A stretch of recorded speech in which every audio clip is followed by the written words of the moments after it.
ಪ್ರಜಾಧ್ವನಿ ಇದು ಪ್ರಜೆಗಳ ನಂಬಿಕೆಯ ಧ್ವನಿ. ರಾಂಗ್ ಸೈಡ್ ಡ್ರೈವಿಂಗ್ ಮುಖಾಮುಖಿ ಡಿಕ್ಕಿ. ಚಾಲಕರು ಪರಸ್ಪರ ರಾಂಗ್ ಸೈಡ್ ಡ್ರೈವಿಂಗ್ ಮಾಡಿದ ಹಿನ್ನೆಲೆಯಲ್ಲಿ ಸಾರಿಗೆ ಇಲಾಖೆಗೆ ಸೇರಿದ 2 ಬಸ್ಸುಗಳ ಮಧ್ಯೆ ಮುಖಾಮುಖಿ ಡಿಕ್ಕಿ ಸಂಭವಿಸಿದ ಘಟನೆ ಭಾನುವಾರ ಬೆಳಗ್ಗೆ ಲಕ್ಷ್ಮೇಶ್ವರ ಸಮೀಪದ ಯಲುಗಿ ಗ್ರಾಮದ ರೈಲ್ವೆ ಅಂಡರ್ ಬ್ರಿಡ್ಜ್ ಹತ್ತಿರ ಸಂಭವಿಸಿದೆ. ರೋಡ್ ಬೆಂಗಳೂರು ಹಾಗೂ ಗದಗ ಬೆಂಗಳೂರು ಬಸ್ಸುಗಳ ನಡುವೆ ಡಿಕ್ಕಿ ಸಂಭವಿಸಿದ್ದು, 2 ಬಸ್ಸುಗಳಲ್ಲಿದ್ದ ಪ್ರಯಾಣಿಕರಿಗೆ ಸಣ್ಣ ಪುಟ್ಟ ಗಾಯಗಳಾಗಿವೆ. ಬ್ರಿಡ್ಜ್ ಹತ್ತಿರ ರಸ್ತೆ ಮಧ್ಯದಲ್ಲಿ ಸಣ್ಣ ಸೀಡಿ ಇರುವುದೇ ಬಸ್ ಅಪಘಾತಕ್ಕೆ ಕಾರಣ ಎನ್ನಲಾಗಿದೆ. ರಸ್ತೆ ಮಧ್ಯದಲ್ಲಿರುವ ಸೀಡಿಯನ್ನು ತೆಗೆಸಿ ಸುಗಮ ಸಂಚಾರಕ್ಕೆ ಅವಕಾಶ ಮಾಡಿಕೊಡಬೇಕು ಎಂದು ಲಕ್ಷ್ಮೇಶ್ವರ ತಾಲೂಕು ಗೋನಾಳ ಗ್ರಾಮದ ಗ್ರಾಮ ಪಂಚಾಯಿತಿ ಮಾಜಿ ಅಧ್ಯಕ್ಷ ಮಂಜನಗೌಡ ಕೆಂಚನಗೌಡ ಆಗ್ರಹಿಸಿದರು.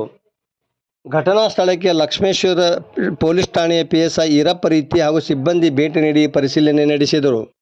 ವರದಿ ನಾಗರಾಜ್ ಹಣಗಿ, ಪ್ರಜಾಧ್ವನಿ, ಲಕ್ಷ್ಮೇಶ್ವರ.